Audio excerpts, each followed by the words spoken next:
Ойлатқан талай өтті-ау күндер алыс.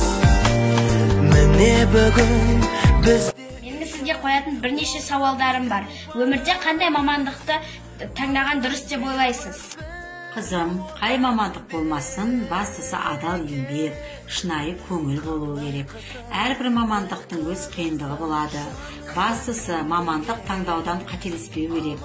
Себебі ол сенің өмірде жейтін наның.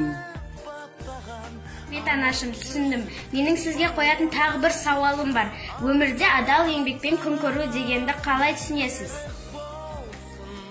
Адал еңбек дегеніміз, қызым, бұл істеген ісіңе адалдығың, сүйіспеншілігің, бастысы отбасыдан алған тәлім тәрбиең. Еңбек ерлікке жеткізер, ерлік елдікке жеткізер деп бекер айтылмаған. Рахмет, анашым, түсінікті.